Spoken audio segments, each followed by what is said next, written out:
Bienvenue sur notre chaîne. Aujourd'hui, nous revenons sur une affaire qui a suscité beaucoup d'émotions et de controverses.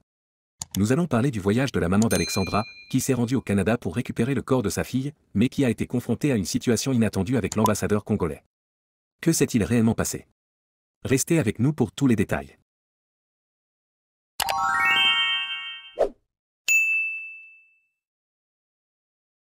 Pour remettre les choses en contexte, Alexandra, une jeune Congolaise, est décédée dans des circonstances tragiques au Canada. Sa famille, profondément attristée par cette perte, a décidé de ramener son corps en République démocratique du Congo pour qu'elle puisse reposer dans sa terre natale. La maman d'Alexandra a donc entrepris un long voyage vers le Canada dans l'espoir de récupérer le corps de sa fille et d'organiser le rapatriement. Mais une fois sur place, les choses ne se sont pas passées comme prévu. En effet, lorsqu'elle a sollicité l'aide de l'ambassadeur congolais pour les démarches administratives et logistiques, elle a été confrontée à un refus inattendu. Selon des sources proches de la famille, l'ambassadeur aurait décliné la demande de la recevoir et d'offrir son soutien pour le rapatriement du corps. Alexandra Amibomaki. Là, ils vont faire toutes sortes des enquêtes possibles. Oh ouais, la maman d'Alexandra, elle est déjà au Canada depuis lundi passé. Depuis lundi passé, la maman, elle est bel et bien là. Elle ne peut pas parler. Elle est au palais Montcalm. Elle est au palais Montcalm. Et puis, il faut dire que quoi? Pourquoi l'ambassadeur ne l'a pas reçu? Très bonne question. Pourquoi? Parce que l'ambassadeur coopère avec le gouvernement. Donc, l'ambassadeur n'a rien à voir à accueillir les... Ouais. Même l'ambassadeur, hein, ta question est tellement bonne, hein, mannequin, ouais. Pourquoi? Parce que moi, j'ai posé la même question ici. Mais pourquoi? Parce que si l'ambassadeur était au courant, ben, c'est sûr que moi, en tout cas, personnellement, je pense que l'ambassadeur est au courant. Ça vous mentir.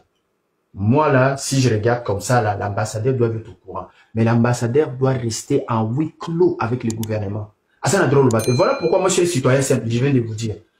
Le gouvernement n'a rien à me suivre. Bah, parce que tout ce que j'ai en train de dire ici, ils vont dire, ah, mais c'est faux. Mais parce que moi, j'ai des nouvelles.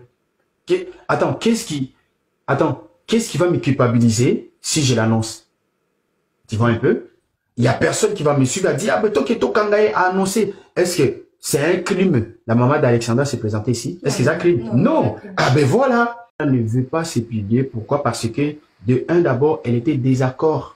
Elle n'était pas d'accord de ce que la communauté faisait sur le nom de sa fille, ainsi qu'à elle-même. Les gens apportaient des préjugements sur sa façon. Oh, une maman, tu ne peux pas envoyer ton enfant au Canada sans faire des suites. Ça l'a choquée. Elle n'a pas aimé ça. Et de deux, les gens disent que, oh, mais la Alexandra n'était pas droite. Ce qu'elle faisait, c'est ça qu'il a payé. Elle n'a pas aimé.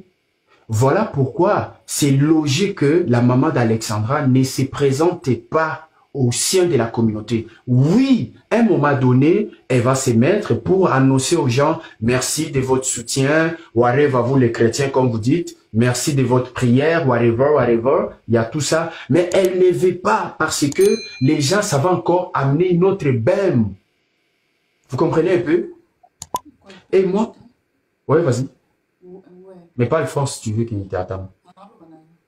Il y a quelqu'un qui a demandé, mais pourquoi TVA Canada a annoncé au TVA? Mais voilà pourquoi les gens ne comprennent pas. TVA Nouvelles n'ont pas droit d'annoncer quelque chose que le gouvernement les interdit. Si une fois TVA annonce ça, ils vont être poursuivis. Parce que les TVA, les Radio-Canada font partie du gouvernement. Ils annoncent seulement ce qui les a donné. S'ils ne te donnent pas la permission, ils ne peuvent pas. Maintenant, Esaïe Abisso, tout ça l'analyse, pourquoi la maman d'Alexandra est venue au Canada, mais elle ne veut pas côtoyer la communauté. C'est là qu'on doit se poser des questions. Et la maman elle-même, elle est enquêtée. Exactement. La maman elle-même, là, elle est enquêtée aussi. Vous comprenez? Donc, si déjà on enquête la personne vénérable, ça veut dire que c'est quelque chose.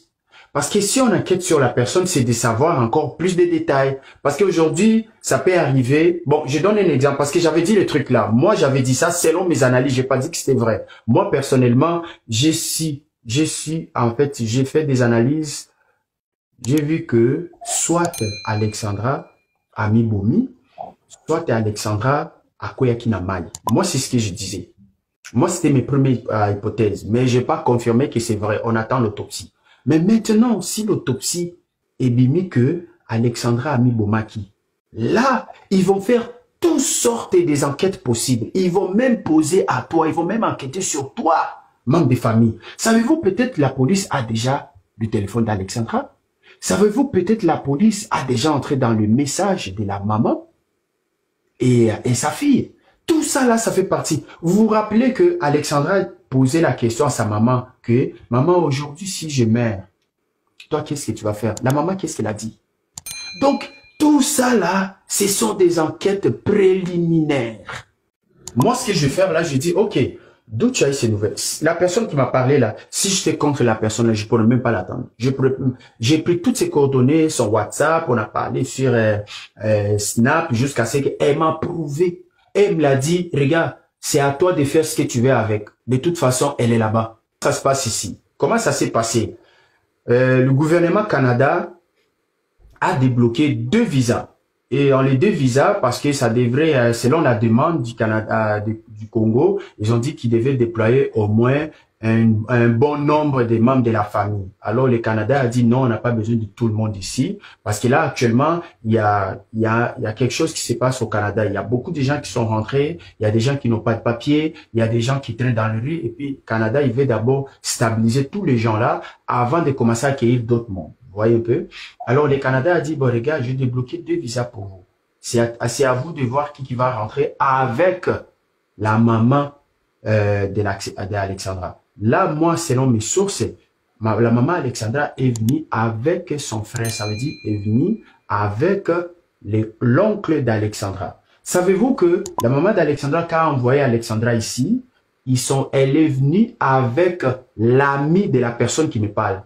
Donc comme ngai nazana mwana ngai mbutamasi azana mwana nae biso ngana mbutamasi tovanda na Canada totindi bana na biso na Australie ozomona donc mwana na ngai na mwana mbutamasi tobite bokinde na Australie. Donc Alexandra est venue ici avec l'enfant de l'ami à sa maman de Bayaka Awa. OK. Mais maintenant, les gens ne le savent pas. Muto Azoe Bisangai, Azali Leki, donc Azali direct, ya Mutu Oyo, Asali Matanga na Lubumbashi, Asali Matanga na Afrique du Sud, parce qu'il y a Asali non Matanga na Afrique du Sud. Après, on a qui na Lubumbashi. Asali Matanga na propre façon na parce que Alinga ki osala ngona kinité, parce que maman Alexandra Boye ko sala Matanga. Azana tante osala Matanga. Nakini matanga ezate matanga ezaka na Lubumbashi et puis matanga ezana na Lubumbashi eza matanga ya mutu proche d'Asalaki. Maman Alexandra sali matanga te.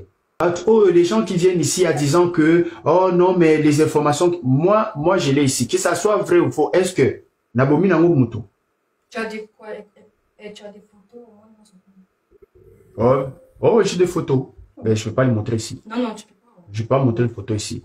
Donc, Azali, Moutouana Tinelinga Koutufa, parler mon calme, naebi parler wana Québec. Donc, ba loger dans Trois-Rivières, te ba loger dans Québec.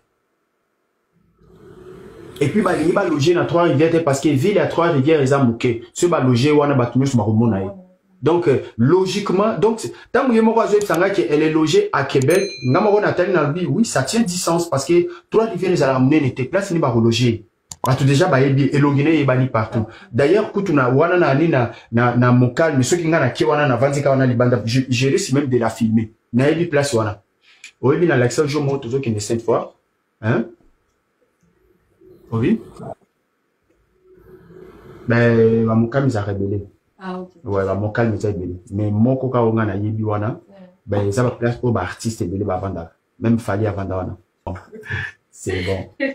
Bon, ya Québec. Bon, en fait, bon, bazar à Québec, hein, ce bayebi place, on a pas kende baluka, ba comment on a, hein. Je viens avec une pensée, je viens avec des informations à vous dire que la maman d'Alexandra est bel et bien ici. Au lieu, moi, de me poser une question, comment tu as fait? Qu'est-ce qui prouve que, elle est là, et tout. On va discuter. Pourquoi la maman d'Alexandra? Là, maintenant, il n'y a aucun membre de la famille d'Alexandra qui sont aux réseaux sociaux qui est en train de parler là. Muto Azoe Psangai, alinga kia sala live ba brikisi. On se rappelle mon problème. Ba brikisi ba ici non. Quoi pose approche non? Ouais. Elle peut pas faire ça. Quelqu'un qui est vraiment de la famille là va faire très attention parce que ba kolanda bino la loupe. Et il y a un truc que les gens ne savent pas, hein? Ils vont seulement annoncer son arrivée, quand ils vont voir toutes les quêtes possibles. Une fois ils sont prêts à divulguer, à annoncer, c'est là maintenant, ils vont annoncer genre comme une journée en avance que, et voilà, la maman d'Alexandra est bel et bien là, après ça, on va poursuivre, et le lendemain après, ils vont vous donner ça. Mais là, elles ont fait entrer la maman pour maintenant voir bien à bien son affaire et confirmer réellement. Parce que le procédure, comment ça fonctionne ici, hein? Si, mettons, vous perdez quelqu'un à distance, ce qu'ils vont faire, c'est, si vous regardez même dans les documentaires criminels, dans les documentaires des enquêtes policières, comment ils font? Si, mettons, tu as perdu quelqu'un qui est ailleurs du pays, ils vont envoyer leur agent avec un appareil vidéo, avec un écran ou avec un ordinateur. Maintenant, de l'autre côté, ils sont en train de filmer les corps en direct, toi, en secret, avec les enquêteurs là. Ils vont filmer les corps, ils vont montrer tous les détails possibles. Si, mettons, c'est ton mari, ton enfant, ton frère et tout, si réellement vous avez des traits que tu connais que ça, c'est mon frère, ils vont détecter. Et c'est toi qui vas confirmer. Quand ils ont confirmé là que c'est... Cette situation a été vécue comme un choc par la maman d'Alexandra, qui espérait un minimum de soutien de la part de son propre pays dans un moment aussi difficile. Il est important de se poser la question, pourquoi l'ambassadeur a-t-il refusé de recevoir la mère d'Alexandra? Est-ce dû à des raisons administratives, des contraintes de temps, ou s'agit-il d'une négligence? Pour la famille, cette attitude a été perçue comme un manque de compassion, et elle n'a pas manqué de susciter l'indignation parmi les Congolais et la communauté africaine au Canada. Beaucoup s'interrogent sur le rôle des ambassades à l'étranger, sont-elles réellement là pour soutenir les ressortissants dans les moments de crise? Des voix s'élèvent pour demander plus de transparence sur les responsabilités de l'ambassade et l'attitude adoptée dans ce type de situation. La famille d'Alexandra continue de lutter pour surmonter cette tragédie et ramener le corps de leur fille au Congo, mais la route semble semée d'embûches. En conclusion, cette affaire met en lumière les difficultés que peuvent rencontrer les familles endeuillées lorsqu'elles font face à l'administration et aux institutions, même dans les moments les plus douloureux de leur vie. Nous espérons que cette situation se réglera rapidement et que la famille d'Alexandra pourra enfin trouver la paix. N'oubliez pas de vous abonner à la chaîne et d'activer la cloche pour ne rien manquer de nos prochaines vidéos. Partagez vos pensées dans les commentaires, et dites-nous ce que vous pensez de cette situation. Est-ce que l'ambassadeur a agi correctement?